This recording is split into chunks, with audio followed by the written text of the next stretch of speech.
once again to those that have joined us. Apologies for the delayed meeting, but yeah, we do have Paula. And then, yeah, it's safe to say by now we definitely know who Paula is. Like just as I mentioned, I'm tasked in introducing her.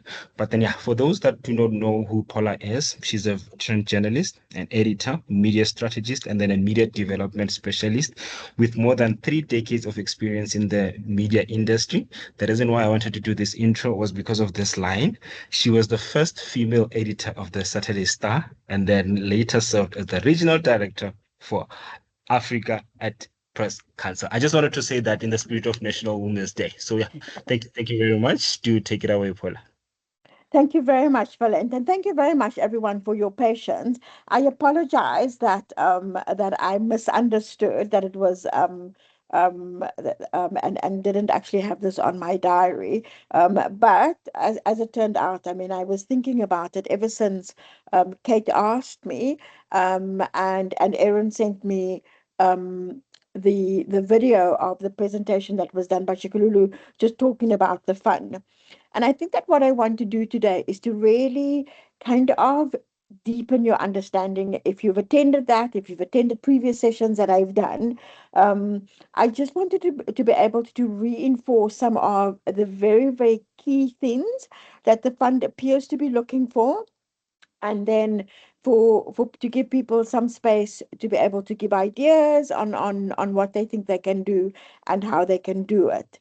Um, a lot of my experience also comes from sitting on various platforms that are looking at proposals and having a sense of one of the things that's really important to recognize is that when somebody is reviewing your proposal, it's highly unlikely that they know you, that they know your organizations, um, that they know your context or your background, and so you're always writing a proposal for an audience. You must assume that they don't know who you are, why the work you do is important, why the project you're doing is important for the community you serve, and so never assume any of that information. It's often why people say, that a lot of the work that you do before fundraising is about building your profile so that people can see that. But very few of us get to the point where our organizations are well known enough that when somebody opens a proposal, they'll say, oh, I recognize this person. And because of that, you need to be very explicit about the value you bring to the media ecosystem. You need to be very, very clear about who you are, what you do, and why they should be excited about funding you. I think one of the things that stood out for me from that presentation about the Digital News Transformation Fund, that it's quite clear that they want the strongest proposals, right? Um, um, and the strongest proposals in their view are the ones that are very clearly defined.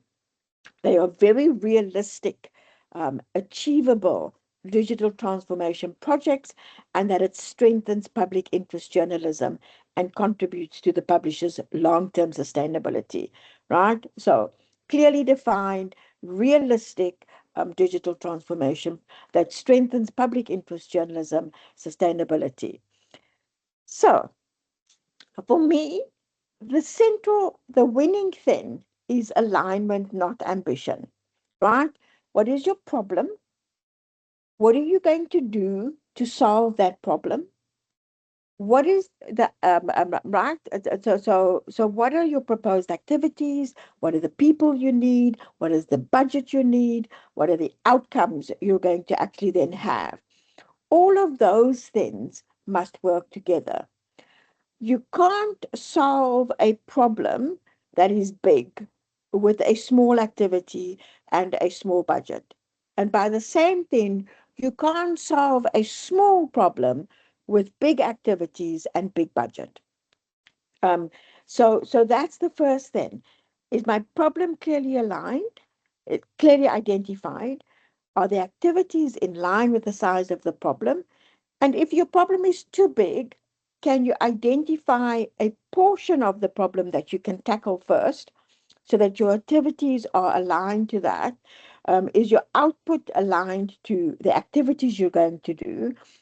You can't have activities that deal with, for example, you don't have a website. Your activities are about, you know, publishing in the newspaper. You're asking for funding to publish in the newspaper, but your output is a website.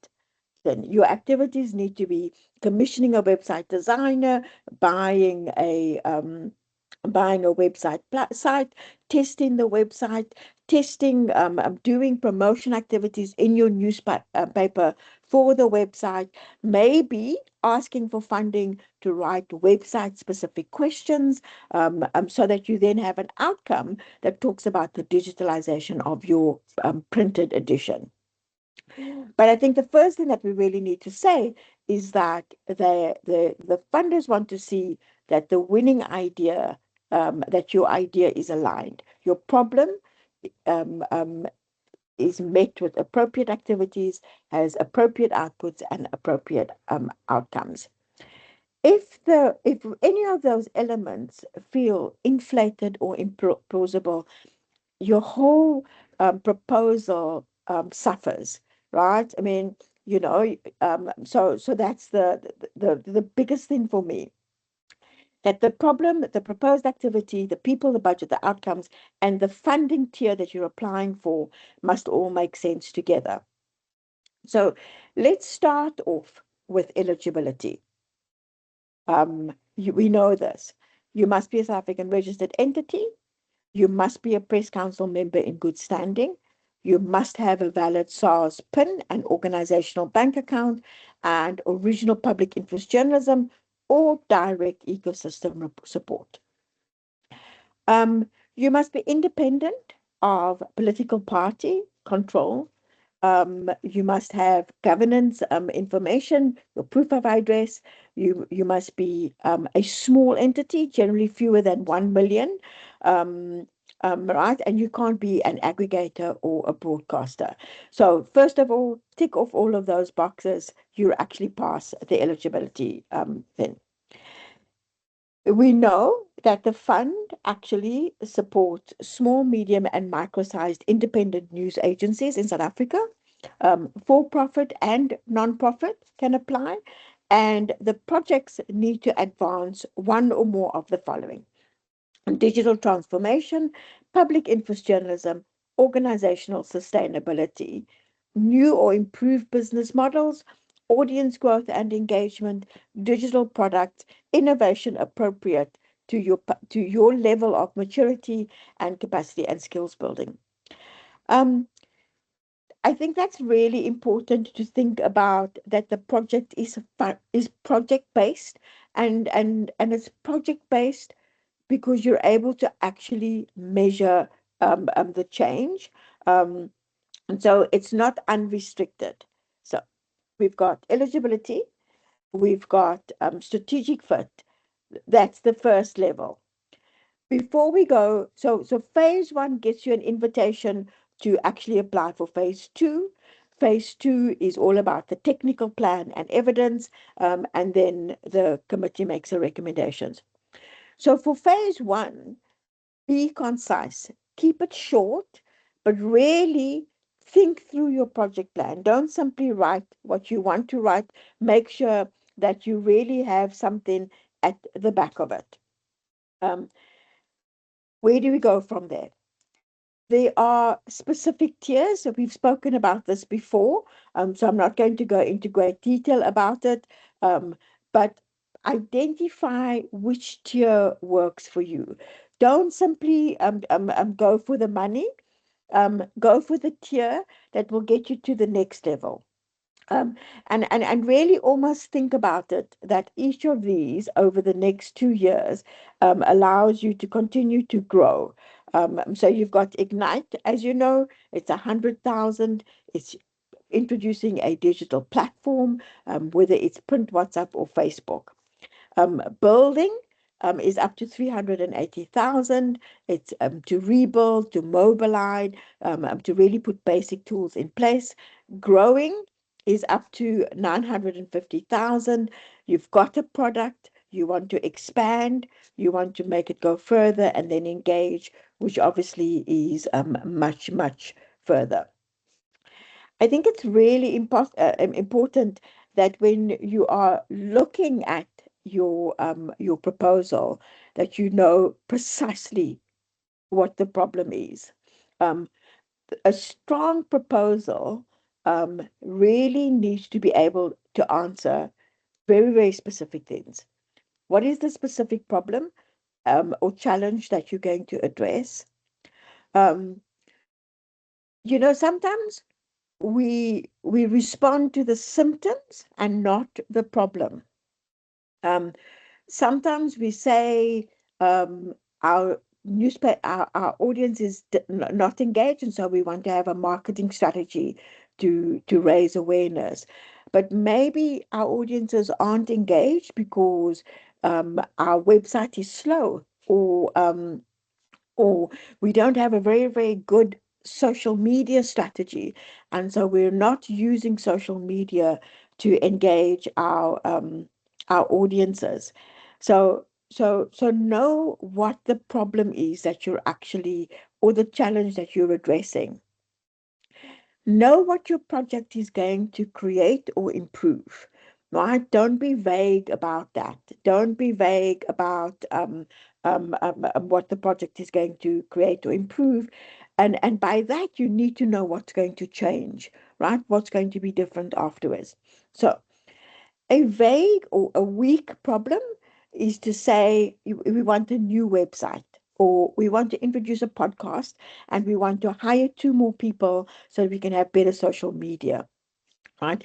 That is a very, very weak problem. It does not define the public interest angle. It's just a list of things that you want to do. What you want to say is that residents in my area lack timely, searchable information on municipal decisions, or residents in my area lack information about what's available for them in terms of social support. And what we want to do is to build a mobile first local news service with a newsletter that's going to reach so many people in my area. What you're doing is you're naming the problem, you're naming the audience, you're naming the intervention, and you're saying very, very clearly what the change is you want to see. So start with what the problem is and what you want to change in order to that to happen.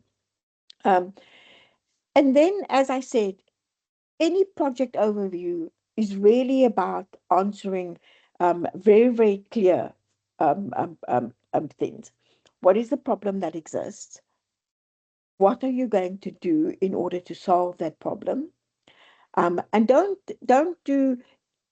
make this a list and then I'm going to do this and this and this. What is your core interventions? What are the key things you want to do? Um, Actually, a donor once told me to not be so specific about the interventions, because what I was doing was boxing myself in from a budget point of view. Because I would say, I want to do, maybe I say I'm going to do training of 20 journalists, and then I'm going to do training of 10 content creators, and then I'm going to do training of, and the donor said to me, give me one intervention that says I'm going to do training, and then you have the flexibility to respond to needs within training. If you say this line item is for training journalists and this line item is for training content creators, every time you change your intervention, you need to get permission to shift money around. So don't describe every minor task, describe your core intervention. Right. What are you going to change? What is the outcome going to be for your audience?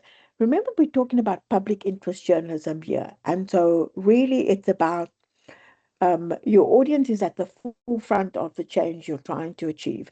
Um, if you want a new website, What is the change for your audience? Is it going to be more accessible?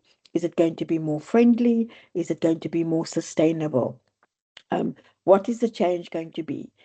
And then how are you going to measure this change? How will you know if you have achieved what you need to achieve?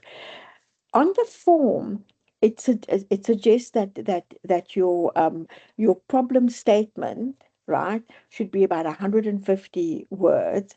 Um, you don't want it to be too long. They don't want an essay, but you do want to be able to very quickly say what the problem is, right?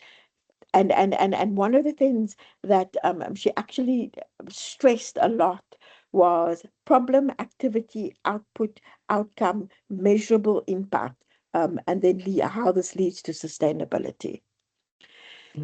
What are outputs?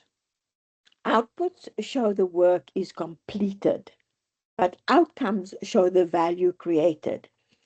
Outputs is I hire somebody to do a website. The output is that the website is launched. The value created outcomes, more people access timely local reporting.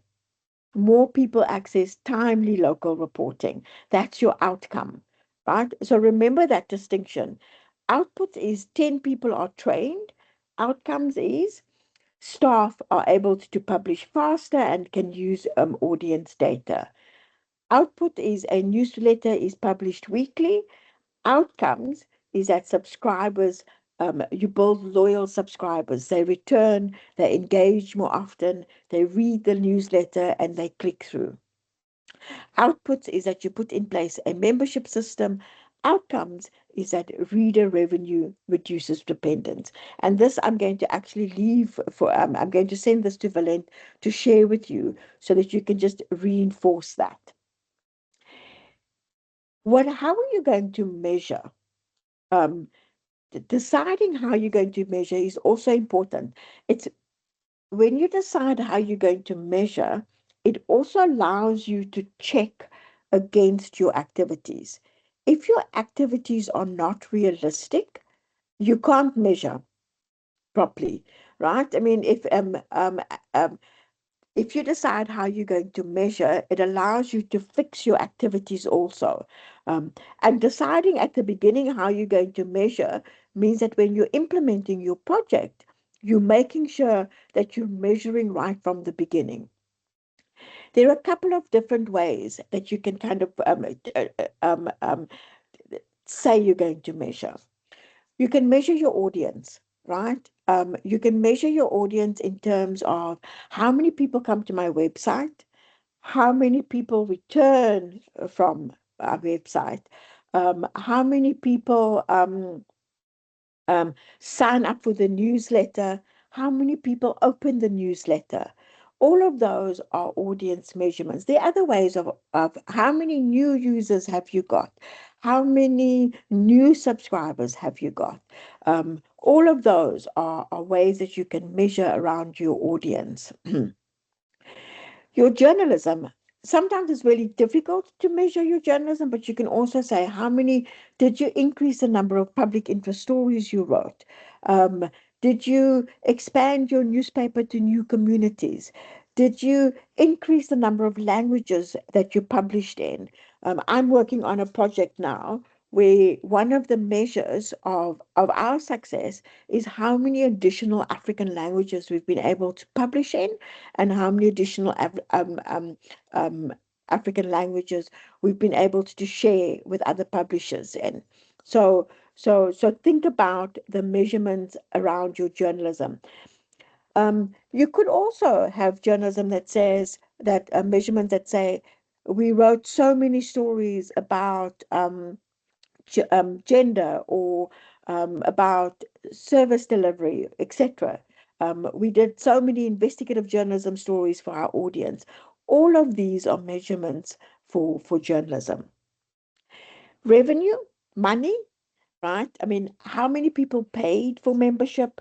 how many people bought the newspaper, how many people bought advertising, how many advertisers came back, um, right? I mean, how many people paid for sponsored advertising, how many people shifted their advertising from print into online. Those are all revenue measurements. But then you could also, if you're looking for funding to improve the processes in your organization, if you're looking for funding to be able to pay for AI subscriptions, then you would be able to measure the increased amount of output because you've got AI tools, the speed at which you're able to do things because you've got AI tools. Um, the cost of doing things because you've got AI tools, the number of staffers who are using AI as a measurement, all of those things give you a way of actually measuring operational issues. I think the important thing is that when you measure, you need to start somewhere, and so you need to know what is your baseline. Where are you starting? Where do you want to go with this project? And then how will you be able to prove that you've changed that?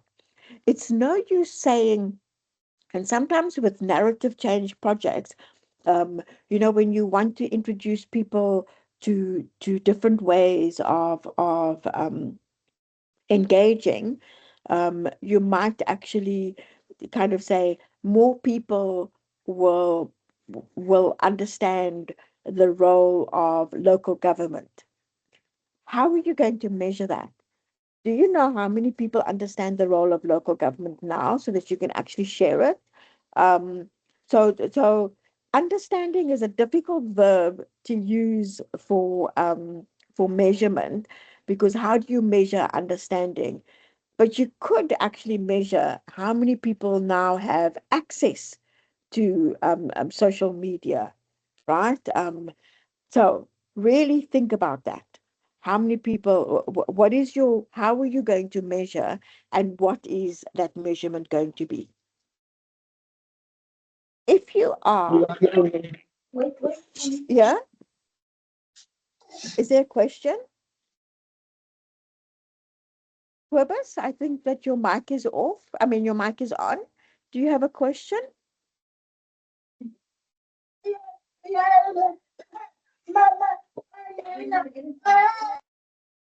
Okay, we'll just mute Quibus. So when you're doing a proposal, one of the things that the assessors are also looking for is you're asking for funding. Can you actually deliver on that funding? Do you have the team? Do you have the capacity? Are you able to do that? And so sometimes you can, in fact, say, our team doesn't have the capacity, but if we get this funding, we will hire someone. Um, Very often, entities will say that this project must have someone who has a master's degree to lead the project. And the reason for that is that at master's level, you are supposed to be able to show problem solving skills. So, what you want to do when you are making a proposal is to say, this is going to be my project leader, and these are the skills that my project leader has. This is going to be the person who's going to deliver this, and these are the skills that they actually have.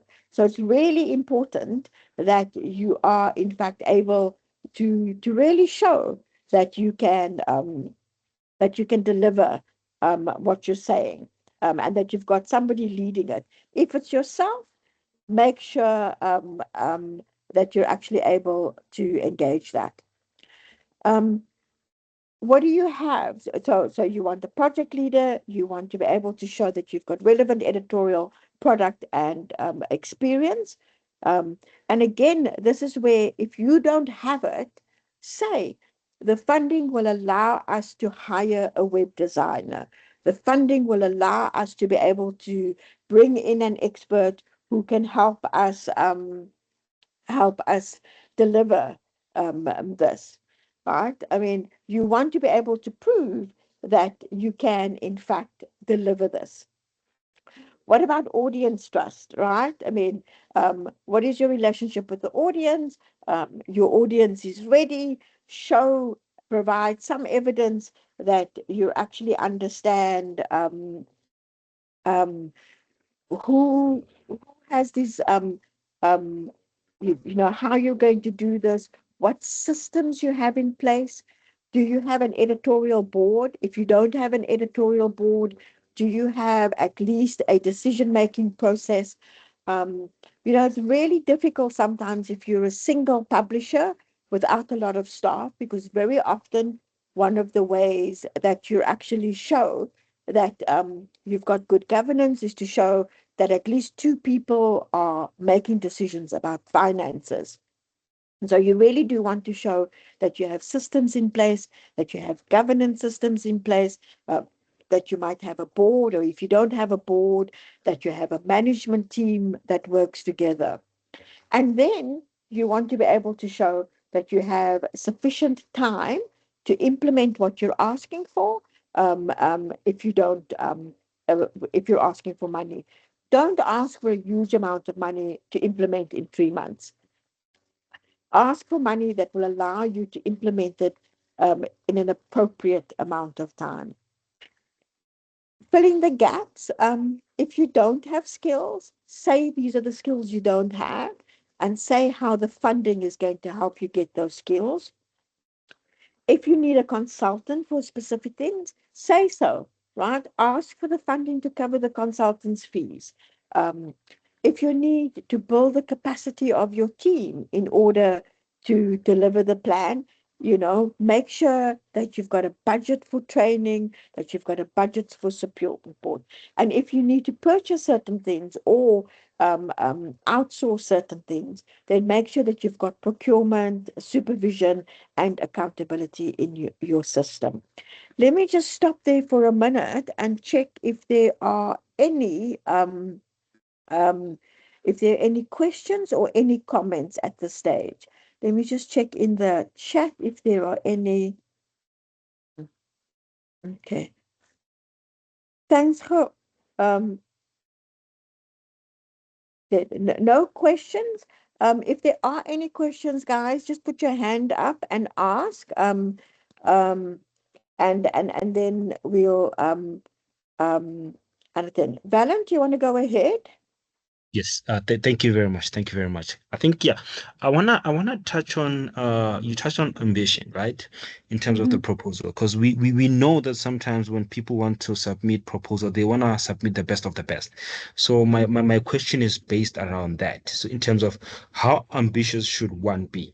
Is it better to come up with something that you know has greater potential and then you can deliver, but then outsourcing, for example, the polar phrase of this world, because you know that I lack a couple of individuals in my company, or should you submit something smaller that you know for a fact you can deliver? So it's between those two. Should I be very ambitious, knowing for a fact that look, I don't have the necessary team, but then I might be able to outsource, and then if I can get the right people, I'll be able to proceed. Or should I stick to something smaller and then make sure that okay, you know what, that I can definitely deliver? That's more or Mm-mm. less my question. Thanks. So, Belinda, if this is the first time you're applying and the people don't know you at all, they really are going to err on the side of caution, and they're going to want to be able to see that you can deliver. If you've delivered before, then you can kind of begin to stretch yourself a little bit. But I would say no. If you're not known, then err on the side of I can do this. This is what I can do, and I can identify. The problem with having consultants do most of your work is that those consultants are also probably on other people's proposals, and so there's a real danger that in fact they begin to say, well, hang on a second, um, um, you know, this doesn't build internal capacity because these external people are going to come in and do this. So does it speak to sustainability?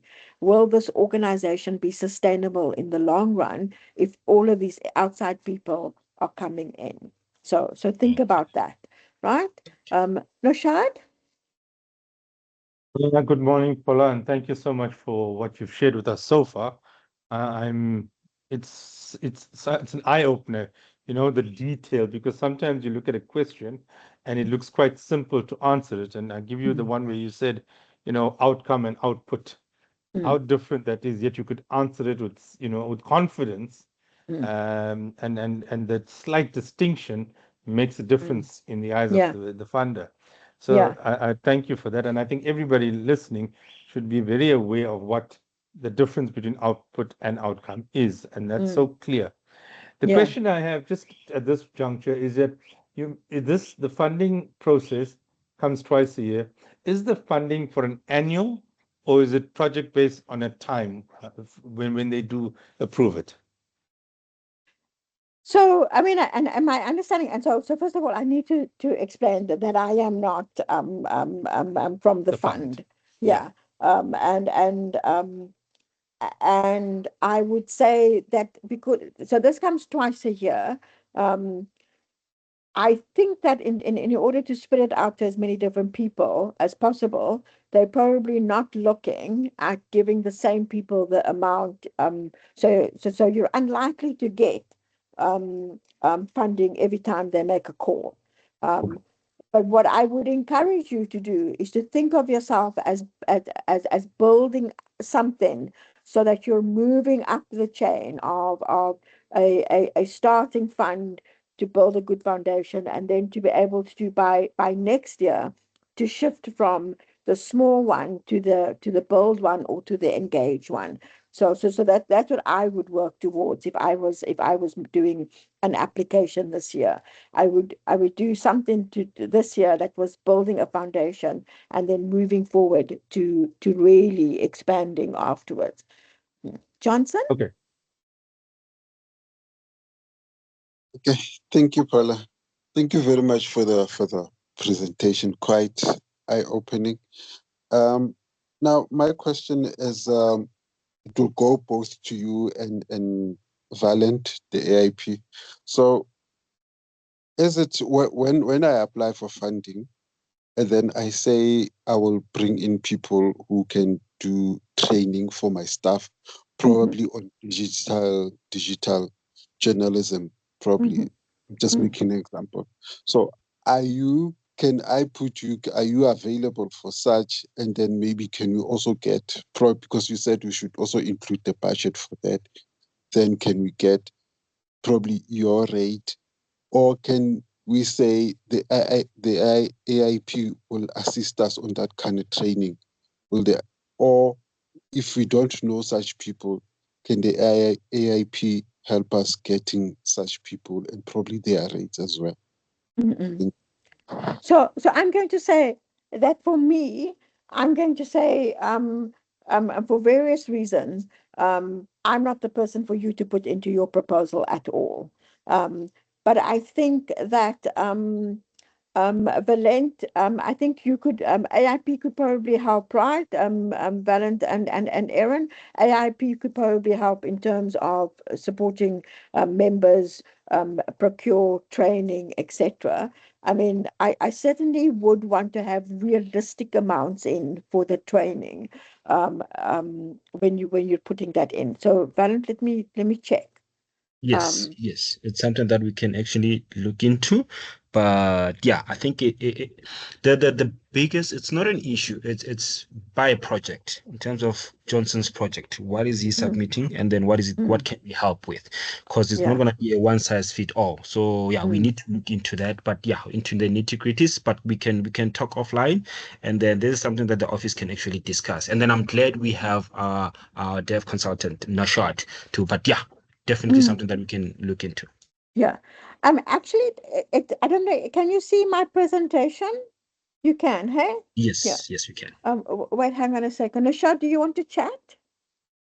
I think I just want to echo what Velen just said, is that I came on board from the 1st of August as the project That's right, development yes. consultant.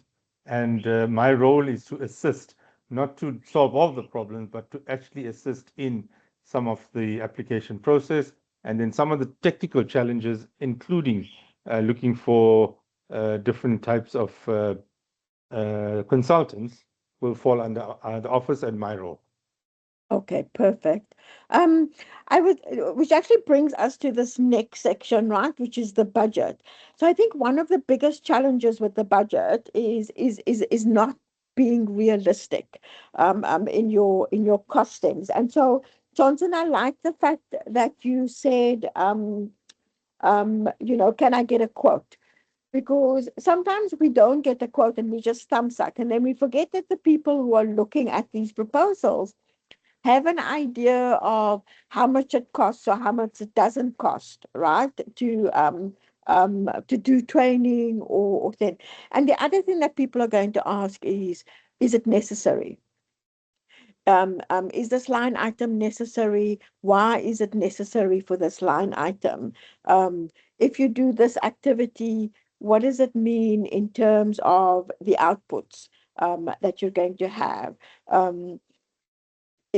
Is a number of activities appropriate, right? In terms of, are you doing too many activities or too few activities? Um, so every cost in your line item, you really need to be able to, it's realistic, the amount of it is realistic and necessary going forward. And the other thing that I would say, right, I mean, one of the things that they might actually also say is if the line item disappeared, would it weaken your project? I mean, if it disappears and it has no impact of on your project, then why is it there? I'm not saying don't put budget in for things. Please. One of the biggest issues I see when people apply for funding is they have a really great proposal. They have a great proposal, and then they forget to budget for key things. And the problem with it is that when you forget to budget for key things, you end up, in order to deliver on your project, having to pay things yourself. So I like to, once I've done my proposal, is to have somebody else go through and kind of say, did you cost for this? Did you cost for that? Did you cost for that? Every time you make a promise to make sure that there is, in fact, um, um, an actual budget that is aligned to it. Um, the problem sometimes isn't over budgeting. The problem is not budgeting a sufficient amount for the things that you've promised you're going to do. And that, I mean, that can be devastating. I've done projects where afterwards I've thought to myself, I actually paid to do that project because when I wrote the proposal, I forgot about my time. I forgot about, my finance manager's time. I forgot about administration time. And so even though they gave me money to do the project, I paid all of these other people, including myself, without getting any money from the project. So I want to be very clear. I'm not saying don't budget. I'm saying don't budget unnecessarily, but make sure that you've gone through all of the activities and that you've really thought through what needs to be on there and what doesn't need to be on there. So I think that's really important for me. So the other thing that funders ask is, what are your risks? Now, sometimes we think, oh, I'm not going to think too many risks. Otherwise, they're going to think that this project is too risky. When they ask you, what is your risks? What are your risks? And the reason why is because they want to see that you know what the risks are and that you are taking action to mitigate them. If you're blindly saying, I'm going to do this and I'm going to do that and I'm going to do this, and you're not acknowledging that maybe it won't happen, maybe audiences don't want to go online. Maybe what will you do to realize that? Sometimes if you want to move from print to social media, um, the risk might be that audiences don't want to go from print to social media. Then what are you going to do? Maybe it means you must go to church meetings and really show people how to get the newspaper on WhatsApp. Maybe you need to physically go somewhere in the real world to show people how to get online. So really think, ask yourself, right? What are the risks and what are you going to do to manage them? There are a lot of risks. Audience adoptions. Maybe, as I was saying, maybe audiences don't want to go online. Then instead of going big initially, go small in order to test it, see, how audience relate, what they're doing, and then once you've tested it, then you go big, right? So maybe you start with a pilot. Um, Audiences aren't interested. Maybe it's the content. Maybe you change the content. Maybe you change the distribution. Your staff don't have the skills. That's a real risk. You want to go online, but your staff don't know how to use computers, don't know how to use their phones, right? So you say, that's your risk. And how am I going to mitigate it? I'm going to train staff. I'm going to recruit younger people who are comfortable online, right? I'm going to get an external consultant to support us in the early days while the staff get to use. Technological failures. You build a website, what do? Maybe um, you have a three-phased approach to building your website. You build a little bit, you train, you test, then you expand to more pages. Um, you live in an area where the internet's down all the time. Maybe you learn how to schedule. You schedule your social media posts because you're not sure if the internet will be up when you need to update your social media. What happens if you are building something that you want to generate income and you don't generate income, right? I mean, um, don't rely on one source of income, have other sources of income, test your pricing, you know, do different things in order to reduce the actual risk. You're using AI. Um, the real risks with AI. I mean, the number one rule for AI is that you always have human oversight. Always have human oversight. Right? Be careful of simply moving ahead. You don't have to have, I mean, right? Innovation is judged relative to the tier. Um, for Ignite and Build, innovation may mean establishing a useful foundation. For Grow Engage, innovation should show new products, new revenue approaches, advances in your systems, collaboration, scaling, right? I mean, scalable sector benefit. Um, don't force AI into your proposal. Yes, AI is important and that's where we are moving, but not every proposal needs to have AI. Use technology in a way that actually relates to a problem. Don't use technology because for the sake of having technology. If you are using AI though, right? I mean, AIs are part, AI safeguards are part and parcel of your proposal. It's not an add-on. Um, what is the AI? What is the exact task AI will perform?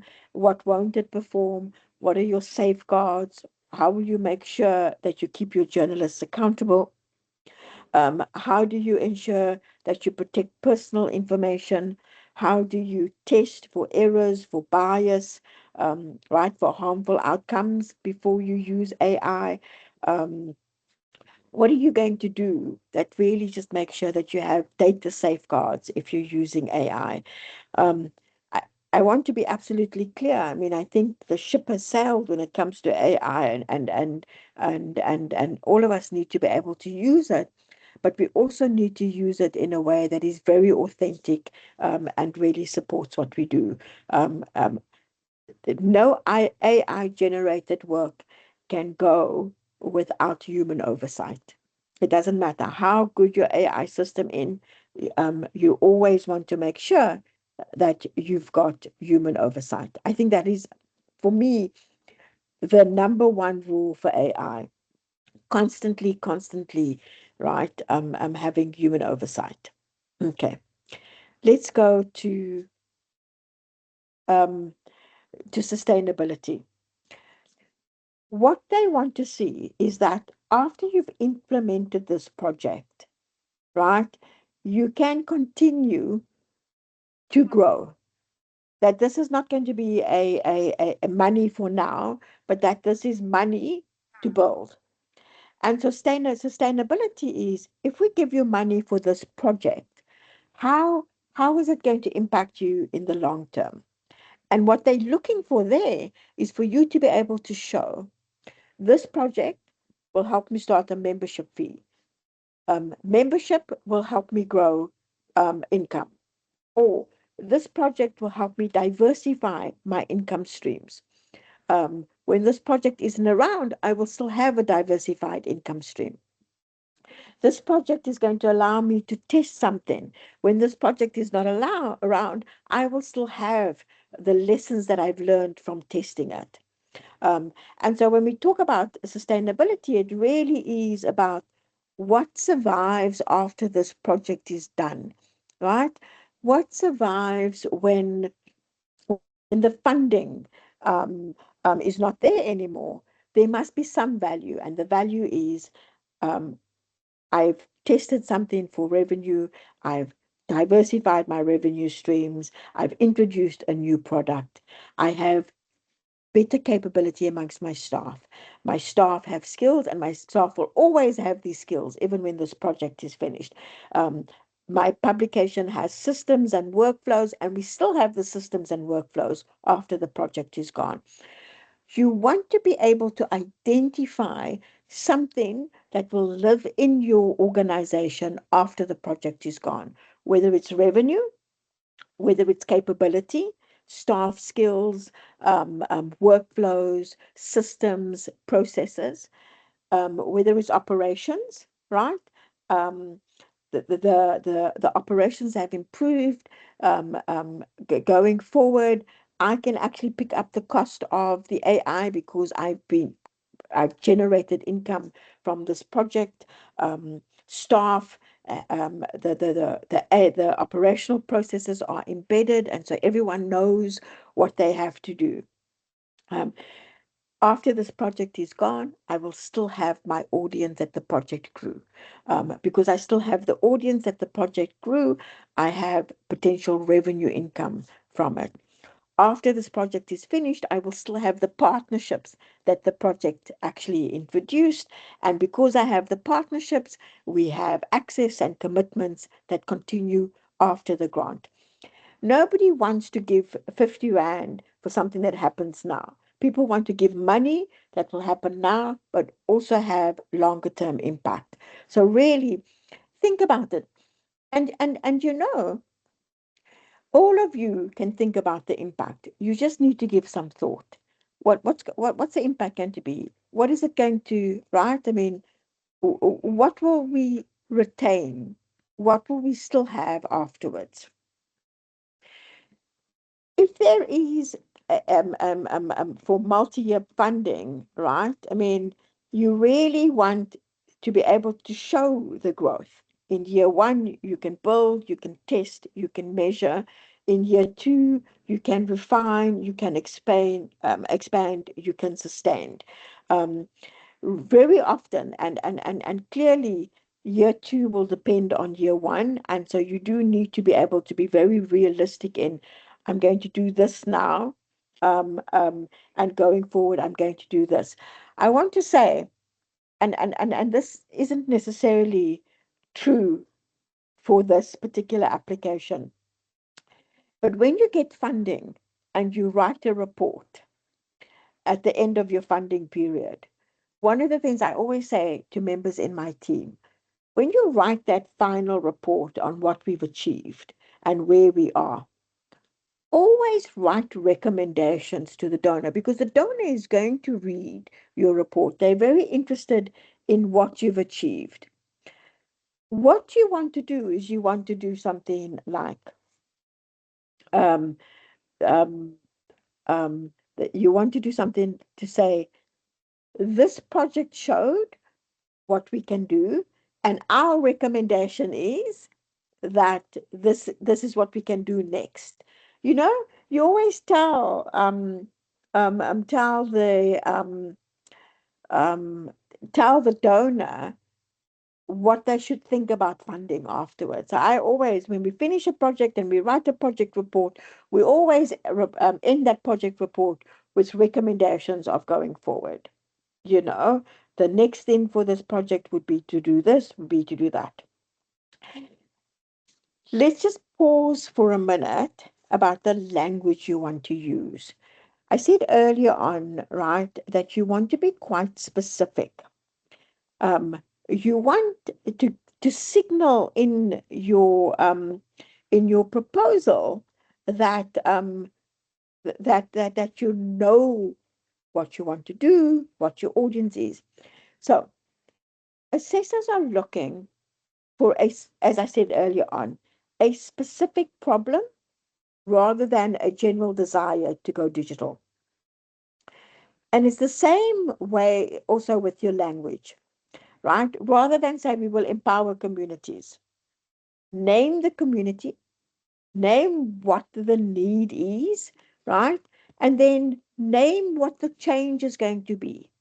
So rather than say we will empower communities, say we will provide people in the Overberg with information about the council's activities that will allow them to take part in council decision making. Right? It's a specific problem, it's a specific information need, it's a specific change. Don't say we will leverage technology. And I'm not saying that you shouldn't use um, AI to help you finalize your proposal. But AI will respond to whatever you're putting in. And if you're putting vague rubbish into the AI, it's going to come out with vague stuff that everyone else is going to be writing. I need to be very, very clear about that. It's so interesting. I'm supporting a development a news agency at the moment, and we made a call out to journalists across the African continent, asking them for story ideas about a particular issue. And in one country, I got 7 ideas about the same thing. It was quite clear that they put my call into AI, and AI gave them all. There was some like little tweaks that were different, but they were all similar. And so you really don't want to put into AI vague nonsense. AI can help you, but you need to bring knowledge, you need to bring specific problems, you need to put in your specific conditions, the specific issues you're dealing with, so that they can actually be specific in return. Don't say we will leverage technology. Say what the product is that you want, how you're going to use it, and what it's going to improve. And that, quite frankly, means that you must do homework. It means that you must say, this is my problem, this is what I need. Don't say the project will be sustainable. Everyone is saying the project is going to be sustainable. You know what you're going to be left with afterwards, what ownership you're going to have, what you can take forward. So be very, very specific. Don't say we have an experienced team. Remember, I said at the beginning, people don't know you and they don't know your organization and they don't know your context. Don't say our, you know, Paula Fray is our Paula Fray is our speaker. You know, say who she is, what her expertise is. Don't assume that people know who she is. Name names, explain capacity, explain the ability to be able to deliver on that. In a proposal, right, you need to be able to think of the person who's reading your proposal doesn't know you at all. Is it going to be very, very clear from that person what you're asking for? Is your audience or group of beneficiaries clear? Is the evidence that you as the publisher actually understand the needs of the audience? Is the digital first solution, right, appropriate to your problem? Um, are there real changes that will happen and that can be measured? Is there a credible route, right? Here's the problem, here's the outcome, here's the output, here's the impact. Is there a credible route to that? Um, where you don't have, where there are gaps in your skills, is there a credible way of filling those gaps with consultants or short-term staff? Is your budget appropriate to the work? Is there a recognition of the risks that you face? Remember, I said, don't hide the risks. Show the risks and that you understand how to mitigate them. Um, is there a clear public interest value? Um, and is there something that you can take forward afterwards that will really, really help? A lot of this is just you thinking, right? What is the risk? How am I going to mitigate it? What is the impact? What is the sustainability? What will survive after this project that I can take forward? So make sure in your final submission that you've checked your eligibility answers and that you provided supporting document. When you have large numbers of people applying for money, one of the ways that the funder whittles down the number, even before a panel sees it, is to have an admin staff go through and say, is all the supporting documentation here? If the supporting documentation isn't there, it just helps them reduce the number. You can imagine if there are like 200 people who apply, you don't want your panel to sit there reading 200 applications. You cut more than half of them out because they didn't submit a paper. So make sure that you answer all the questions and that you have the supporting documents. Make sure that you are applying for the right tier, right? I mean, don't, because your application will be judged against the tier that you're applying for. Make sure that the problem, the activity, the outcome, and the measures of how you will know that you're actually achieving change are coherent, that you can explain who's doing what very, very clearly, that you can explain what the risks and the mitigations are. Your budget, yes, ask yourself, do I need this in my budget? But also get somebody to look at your budget and see what you're not asking for. Um, and because you want to ask for your time that you're spending on it, you want to ask for training. Don't just ask for the tangible stuff. Ask for percentage of time of staff working on the project. Make sure that you're covering um, all the costs that what you're going to do, and then really think about after this project is done, what will you have um, as a long-term kind of impact of it, and then make sure last thing is that you're actually submitting it in time. If you've got a clearly defined problem, a credible plan, and measurable change, you make the decision of the panel a lot easier than if you're just thumb sucking, right, in terms of what you could actually um, be doing. So I kind of really just do want to say to you, make sure that the panel isn't having to do the hard work to find the logic in your work. I want you to almost think um, of your proposal in a sentence. For this audience, we will do this so that this happens. That's almost what you want to be able to do. To summarize your proposal for this audience, we will do this so that this happens. Because if you can do that, then really what you're doing is and I'm going to try and put that into the chat actually. It really does help you to be able to show the change that you're trying to achieve. Have somebody read it. Have somebody who's not connected to your organization, if possible, read it. Because if they understand it, if they're not walking away with questions, then the panel that reviews it is not going to is going to understand it and not walk away with questions. So let me leave it there and see if there are any other comments that you want. I do want to say before we actually wrap that I would say try to submit sooner rather than later. Don't wait for the 14th.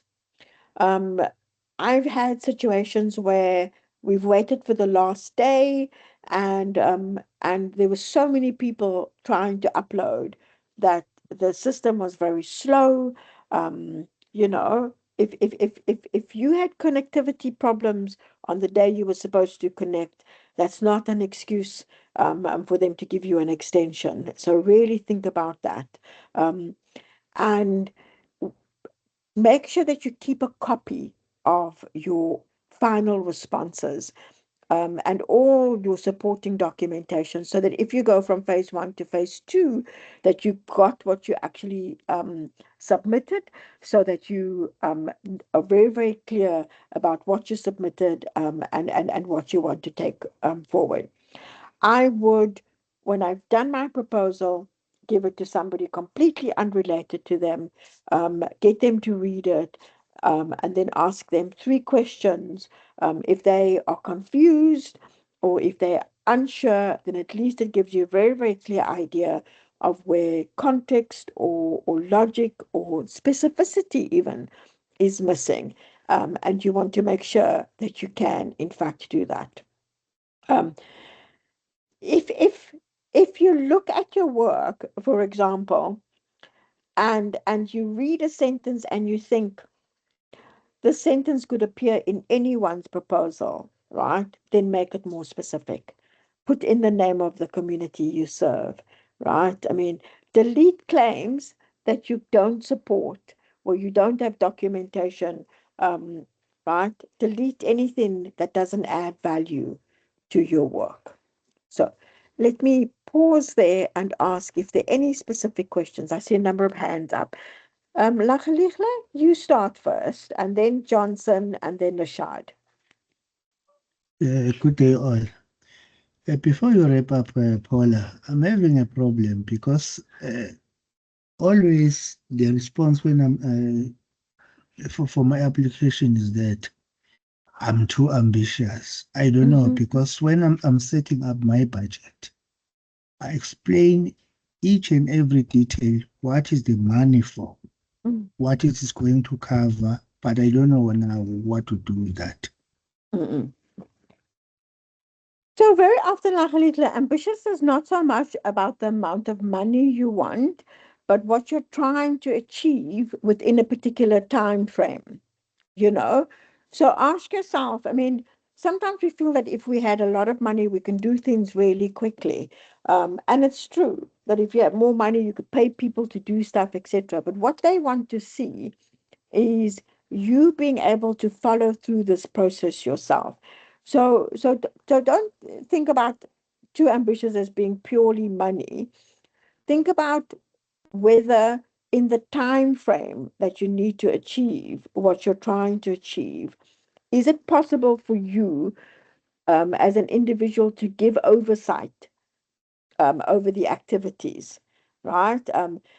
Because yes, I was saying earlier on, you can pay somebody to do something, but what the project also wants to see is sustainability. And so they'd rather take a longer period of time so that you're building internal capacity than to pay some external person a lot of money to come and do the work. Um, and so look at your proposal and ask yourself if you're doing too much in the period, rather than whether you're asking for too much. I don't think it's money as much as what are you trying to achieve? And then maybe split up your proposal into two. One half of it for now and half of it going forward. and then apply at this stage only for the first half. Does that make sense? Yes, of course. Mm. Try that. I mean, I think it would be the actual activities. Yeah? Yes. Okay. Thank you. Johnson? Yes. Thank you, Paula. This is very helpful.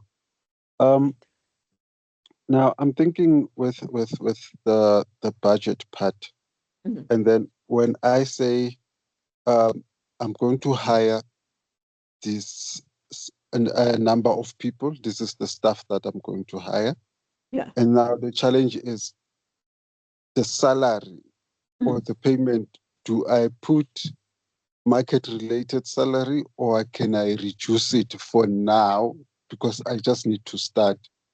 And then maybe when the business is now generating its own money, I can raise the salaries to market related thing.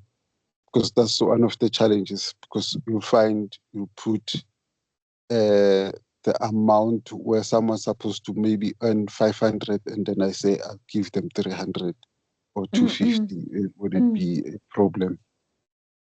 So, I mean, I think we need to start off by saying that whatever you pay anyone needs to be minimum wage, needs to be more than minimum wage. And I can understand the challenge of, right?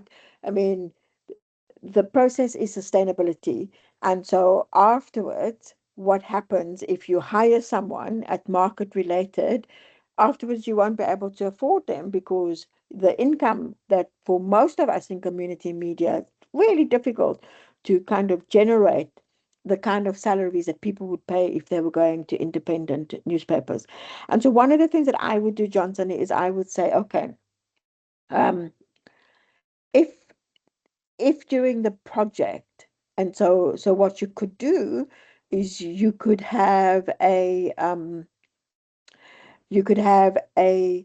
fixed term contract for someone during the project, which would allow you to hire someone for the term of the project at a fairly good salary.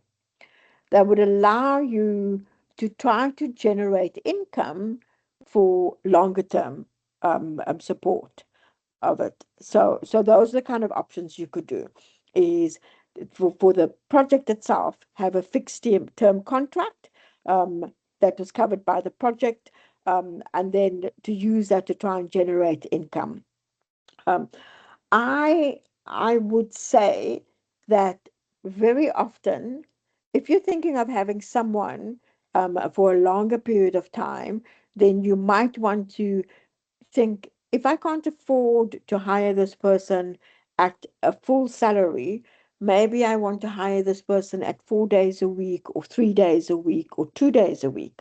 Um, and that might also be the option. Maybe they're full time on a fixed term contract, and then afterwards, depending on your own funding, to maybe reduce the days. So reduce them to 4 days or to 3 days. That might be one way to do it.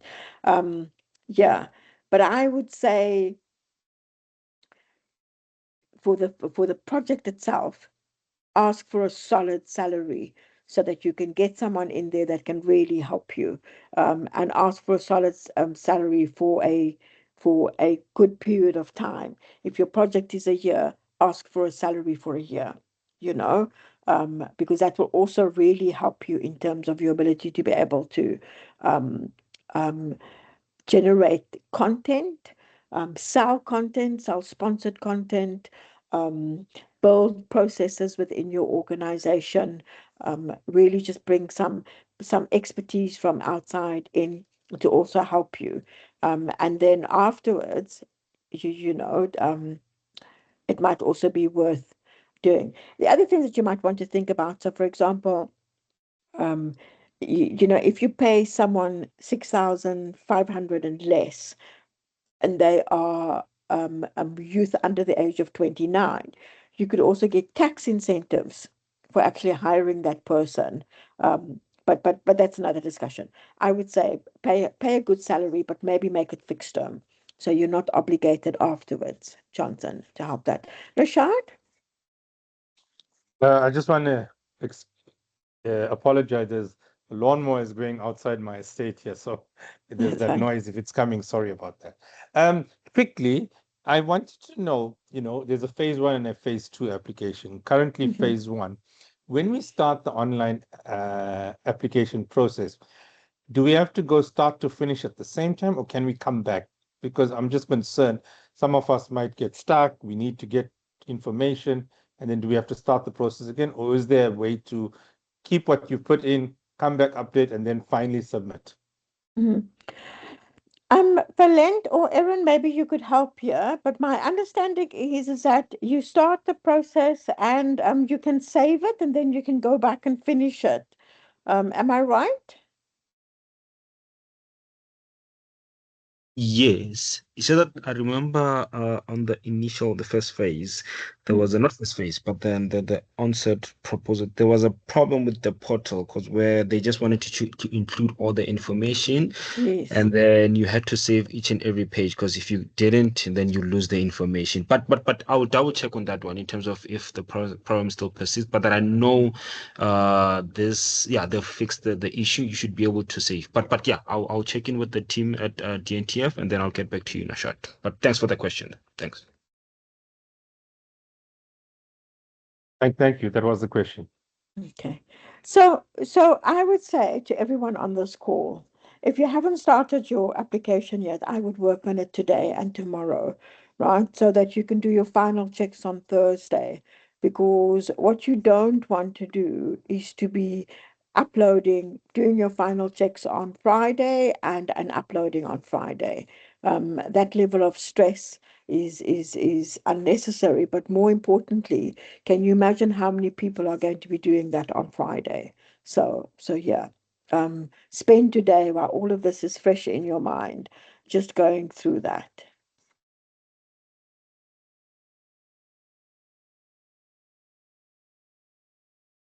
Valent? I think before we could end it, and then thank you very much, Paula. This has been very, and I know for a fact that when we share the video, it will be very helpful. I think maybe on the parting way, it will be what are the top things that you would ask or tell the publishers? Let's say for the individuals that are in this room, if they were to submit their proposal tomorrow, what would you tell them to look back into and then check the process before pressing send? What are the key things that you'd ask them to look into before submitting their proposals? That'll be my final kind of question. Yeah, thanks. Valent, you won't believe how many people get eliminated because they forgot a document. Or something. So I would say, make sure that you have submitted all of the documents you are supposed to submit, because they don't even read. If you think, oh, my proposal is so wonderful, they'll overlook the fact that I didn't give this document. No, they don't even kind of go to proposals. First phase is eliminate everyone who hasn't submitted what they are supposed to submit. So I think that's the starting point.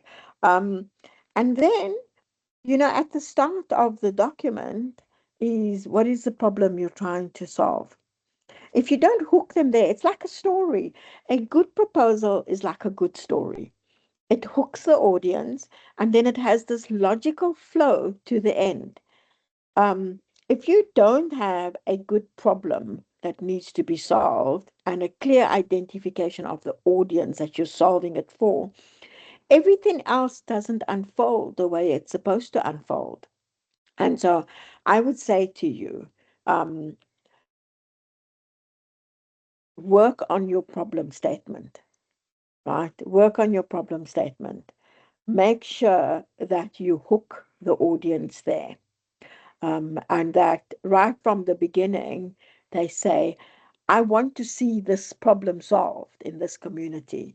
And this person has the understanding and the skills. And now, if we give them the funding, they will have the budget to solve this problem. So those are the two things. Are all my documentations in? Because if all my documentations are not, documents are not in, then I won't get, I'm not even going to be read.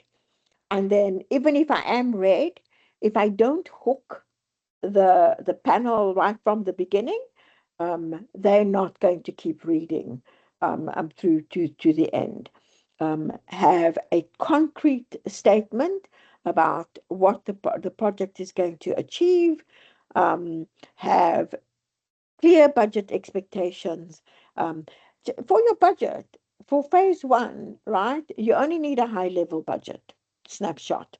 Personnel, technology, software and subscriptions, training, consultancy, operations, and travel if you need it.